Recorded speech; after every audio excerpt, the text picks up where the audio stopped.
Welcome to the Worldwise Wealth Podcast. I'm your host, Nicole, and this podcast is your guide to building a truly borderless life. From entrepreneurship, investment migration, tax optimization, and everything in between, this show highlights the nuances of a global citizen lifestyle. Let's dive in. Welcome back to the Worldwise Wealth Podcast. And in today's episode, I sit down with Harry, the founder of NomadMania. He has built a global community of over 45,000 avid travelers, and he has visited every country in the world twice. Yes, we definitely dive into detail about this one. And he is one of 3 people in the world who have done this.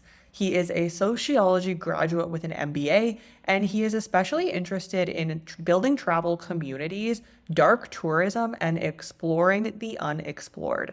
So in this episode, we definitely go into visiting every country in the world twice, some of his experiences throughout his essentially entire life of travel, and we go through extreme and dark tourism.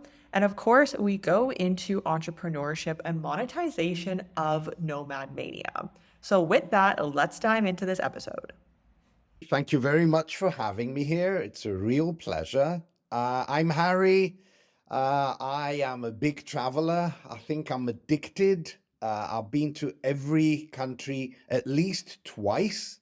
And I don't really know how I got into this. I think it was a gradual process. There wasn't really any plan initially, but before I knew it, I had been to 150 countries, and then it seemed reasonable to want to do them all. And then once I did them all, I wanted to make sure that my opinion of them was correct, so I did them all again. And at the same time, I founded NomadMania, which is one of the more prominent and well-known communities for travelers like myself who are insatiable and keep on wanting to move, and like to kind of have challenges. And I think part of the idea there was that countries are not enough. They're good, but countries are very complex, and we need a deeper division into regions in order to truly experience a place. So I needed a list with many more places, and we created within the framework of NomadMania this regional list of 1,301 places that we aim to go to. So that was the initial start of NomadMania. And so how has that evolved into what NomadMania is today? Oh, well, a lot of hard work is the answer. But how did it evolve? I think initially it was very much a one-man show. So, I had the idea of coming up with the list, and I did, and then I got an IT guy and we made a website. But I think gradually, when you have more and more people getting involved, and especially experienced travelers, people of a certain caliber who've really seen the world, each one in their own very different way, because we do have very different profiles, very different ages, very different backgrounds here. So I think as these people become more involved, it's inevitable that the project grows in many different directions. Everyone has an idea. Some of these ideas are very different. So nowadays, NomadMania is certainly no longer just a list.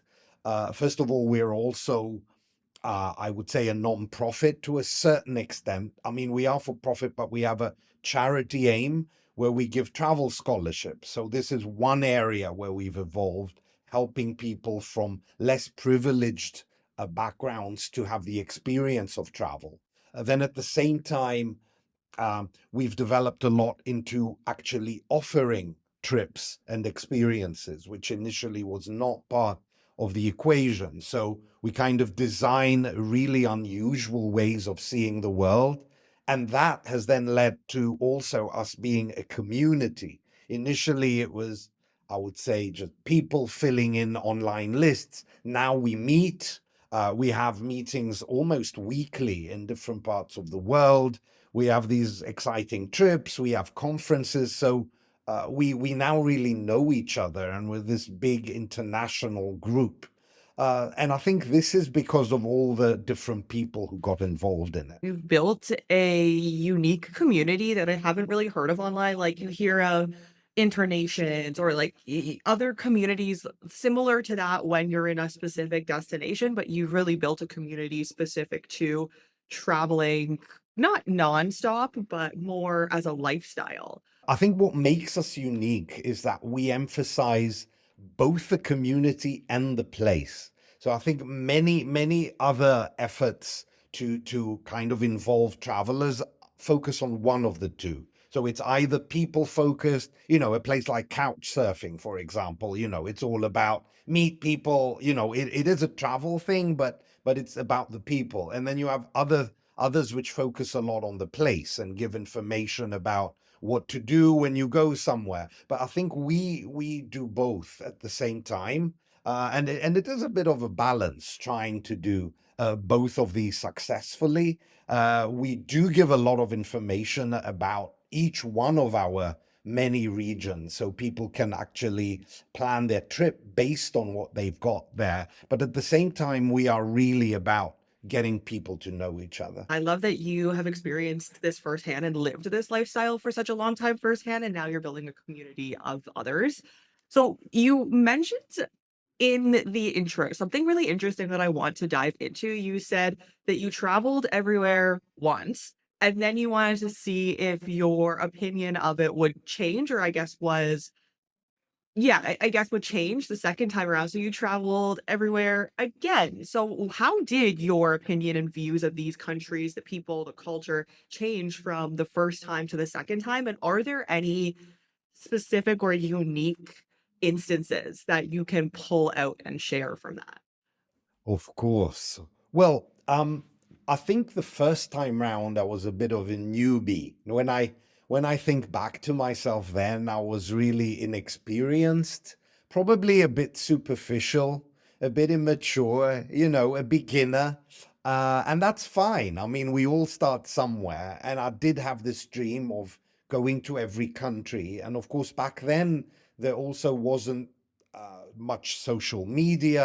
I finished the first round in 2008. So I think I was doing a lot of it all on my own, not really knowing anybody else. And I do think I was also doing it a bit too fast. I think the second time round, first of all, I really spent much more time in every country. I did almost every one of the countries at a much slower pace, much deeper, because we already had NomadMania then. And so I was looking into the regions more and exploring them. And of course, by doing that, I was then able to really figure out the differences among the different countries, which perhaps I hadn't realized the first time round. And I would say, especially in Africa, for example, when you're doing 7 countries in Africa in 2 weeks, and kind of just seeing capitals and maybe a bit of the countryside, you may end up thinking, well, they're more or less the same. But then once you delve deeper and really explore places more, you realize how incredibly different neighboring countries can be, just like they are in Europe, which to me is much more familiar. So, for example, the second time I went to Benin, which is a total gem, and I would say one of the nicest countries in Africa. That is when I actually explored it. That's when I realized, how much culture there is there. They've got all these sites relating to the slave trade. They've got this town of Ouida, which is about an hour out of Cotonou, the main town. And that place is great. It's got these boutique hotels, these old colonial style houses, but also all these really relatively somber sites to do with the slave trade. And I had totally missed that the first time round in my rush to see more. So, now I know that Benin is this gem, and I hadn't figured that out at the beginning. And I can give many more examples. I would say with South America, for example, the second time I went to Bolivia, I liked it so much more than the first time. So I explored every corner of Bolivia the second time. And this is an extremely diverse place. It's got kind of sort of desert-like landscape in one end of the country, and of course it's got all the tall mountains in the other, and then it's got the Uyuni, which is, I mean, everyone goes there. Maybe you've even been to Uyuni, which is this salt.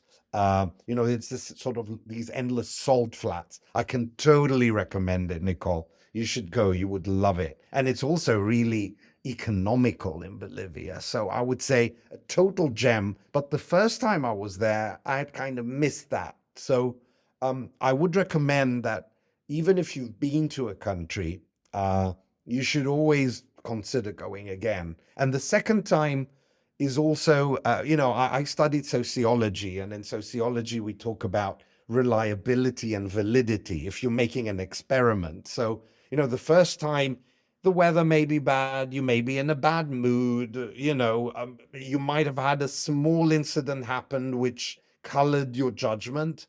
Once you go a second time, you can be much more certain that your opinion is really reliable. It's correct. I have, not that I've traveled to every country in the world, far from it, but I have found countries where I go to a second time. You kind of know the superficial, the superficiality of the country, and then you really dive deeper into the country. So, from a lifestyle perspective, I am curious, how long did it take you to travel to every country once and then travel to every country again? Do you have a home? Are you staying places long term? Is your entire life short term travel from place to place to place? I've done that for about 4 years and it gets exhausting at a certain point. So I'm curious what that looks like for you from a lifestyle perspective. Well, Nicole, first of all, may I say I'm in awe of people like you who travel nonstop. I have never done that. I have always been the kind of person who comes back. I'm considering how much I have traveled and the fact that I do travel about 250 days a year. I'm actually also surprisingly grounded. I've always had a home. Right now, for the past 8 years, I've lived in the UK. And yeah, I don't spend that long there. And in the last year, I actually spent less than 40 days there because I've been traveling a bit more than usual. But to me, the idea of home is very important. I think more on a psychological, emotional level. I need to know that that place exists and I can go back there when I choose to. Now, quite often I don't choose to. And so, in terms of lifestyle, I am away a lot. I don't tend to travel more than 2 months maximum out of my base. So, I am going to go back. I tend to have only a backpack, definitely just hand luggage. I would say I'm kind of middle of the road at my age. When I was younger, I did the hostels and some pretty rough places, but nowadays, I think as you get older, you appreciate certain comforts. I'm still up for the adventure. I'll still totally do a desert trip where we're camping and looking at the stars. But, going to a really grotty hotel is not my idea of a good time. And I think now I'm much more open to meeting people, being, looking at the social aspect of travel. And NomadMania has obviously helped in this because no matter where I go, there's always someone from NomadMania I can meet up with. 20 years ago, it was for me very much a lonely, reflective thing where I was much more of an observer, looking at others and understanding how places work without really sharing this with anybody else. Yeah, I love that you started sharing that with the world, especially with all the knowledge and experience that you specifically have. So, on the topic of Nomad Mania, I'm curious if a new user is coming to the website, where I'm on the website now, where are they navigating to learn more, get resources about countries? I see you can sign up. And then from a business perspective, I'm also curious what the monetization looks like of the site and the business in and of itself. Okay, well, first of all, yeah, anyone can come in. We welcome everyone. It's free of charge. You just open a profile, and the idea is that you basically have a travel diary there. You can open up trips. You can look at all your trips in the past and put them there. And then later on in life, when you're rustier and you don't remember the dates anymore, NomadMania will serve as the record. Or you can just tick regions if you want to do it faster, and that way you will get really cool maps, personalized maps, which tell you how far you've been based on our different lists. We have a number of lists. So this has to do with your personal experience, which requires you to actually spend some time filling in your past exploits. Now, at the same time, say you're interested in Laos, you don't know where to go, you don't know what there is to see, you can go into any one of our pages for Laos, and we've got 3 regions there, so that means 3 pages. And once you open it, you're going to get both the map, which you can zoom into in quite a lot of detail, and you're going to get a whole list of possible things to see and do, which are classified into neat categories. So, if you're like, say you're like into waterfalls, you can say, okay, what waterfalls can I see in Laos? And you can immediately go to the waterfall section, and you get the names of the waterfalls, and then you can look for them on the map as well. Now, all this also comes in an app, which means you can use this when you're where you are, on your phone. It doesn't need to be something you do on your desktop. And at the same time, if you're the kind of curious person and want to see who else is part of the community, you can then look into our traveler section where you get all the names. And if you're lonely where you are and you want to, hook up with another Nomad Mania person, you can go in and see if there's anyone from our community around you. And then we've got a number of cases where people have met up, they've either met up by accident, people who already knew each other, or, you make new acquaintances on the road. Now, monetization is difficult for every project, obviously. We have been a non-profit for 12 years, which means we were really not monetizing at all. And we were relying on donations and the goodwill of our members. However, since we do want to grow a lot, we changed this just last year. And now we are for profit. As I said, our trip offerings are part of our way of monetizing. We don't actually run the trips ourselves. We have local fixers in different countries, and they are the ones who take the trip, and are actually the ones doing the logistics, but we're the ones creating the community, making sure that the trip is well organized. So this is one way, and we are about to launch certain premium features, which we believe our community will really want, and we will be charging for those. So these are some ways to monetize. We're also the only place on the net of its type which gives certification of travels. So for us, it's very important that the people who say to have been to every country also can prove it, because otherwise anyone can make a claim which might in certain cases be exaggerated. So we have our way of actually certifying this, and then these certificates make very nice collector items for our members. And what does that process look like to verify that somebody has visited a country? Well, what we do is we look at the places they claim they've been to. We take a random sample, which is not quite that random. We're unlikely to ask them to prove they've been to the UK or, Sweden. It might be the more difficult countries, and then they need to send evidence of that, which could be stamps, but it could be a whole lot of different things. And we actually have a verification team, and they are in charge of this process. Sometimes, depending on how well organized people are, it could be a day or two. Sometimes it could be months and months, and people sometimes drag their heels. They don't have the evidence. They need to look into old boxes or whatever. But if someone really wants to be verified, I'm sure they can do that. I like that you have that as a core component. So let's talk about dark tourism. What is dark tourism, and what have any adventures, expeditions into what this is looked like for you? Okay, well, thanks for that. Dark tourism is something that interests me quite a lot on a personal level. It doesn't mean I'm a dark person in any way.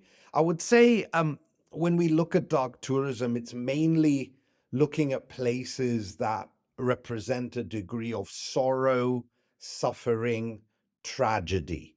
And that can be anything from a former prison to a former concentration camp, to a war zone, to a natural site devastated by a tsunami, for example. Any one of these would fit that kind of definition. And I would say that dark tourism has always existed in the sense of maybe people making a pilgrimage to a site where a lot of people died and they go because they want to honor the dead. So that is one angle of dark tourism. Um, on the other side, you might have people who are curious and go to a war zone and, want to see all the destroyed buildings and kind of get a kick from that. I mean, the ethical angle of it can also be a conversation of its own. Now, as part of my interest in this, I have spent quite a lot of time looking for places with opportunities for dark tourism. And usually when I do travel somewhere, I try to be aware of the history and see if there's a place where I feel the need to go because I want to, for example, honor the memory of people who died or suffered for me. So I always tend to go, for example, to war cemeteries. We were recently in Libya and we went to Tobruk, which, as you may know, was the site of major battles in World War II. And in Tobruk, you've got three different war-related cemeteries. You've got the French one, you've got the Allied one, and you've got the German one. And I think for me, as someone who really appreciates the freedom we have in the world now, it's very important to go back and honor the people who died fighting and losing their lives for us now to be able to enjoy this freedom. So this is one aspect of dark tourism. At the same time, for example, I've been to Mogadishu 3 times in Somalia, and that just going there is dark tourism. I wouldn't say there's a specific site. The place in itself represents dark tourism because it's suffered so much. The city is kind of half destroyed. There's always the risk of bombing and kidnapping. So that whole experience can be defined as dark tourism. And you might ask why? Why am I so fascinated by this?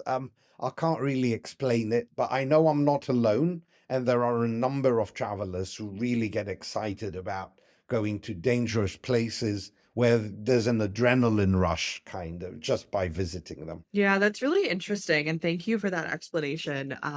We've definitely traveled to some war zones, some really it's very I find it interesting because the history in and of itself is interesting. It's so heartbreakingly tragic, some of the things that have happened in these places, but I really do think if more people not that there aren't many people traveling to these places, but if more people just in general in the world traveled to these places and really had that firsthand experience of what happened in the history rather than just learning it in a history textbook 1 year, one time 20 years ago, I think the world could definitely be a different place, but we just often don't want or consider to go to these sites firsthand, but it really does change you.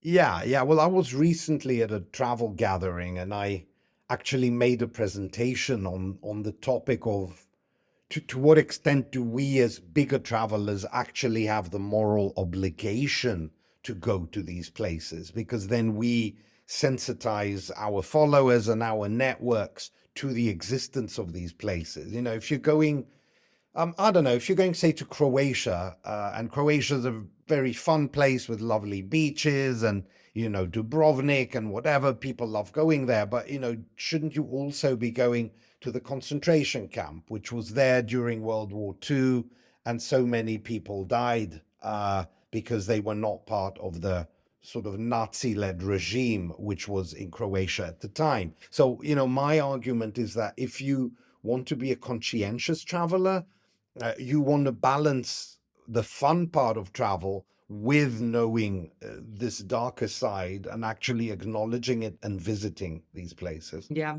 I completely agree. So, the last topic that I want to talk to you about is extreme tourism. We're going from dark tourism to extreme tourism. Can you share what that is in your view and what that has looked like for you throughout your travels?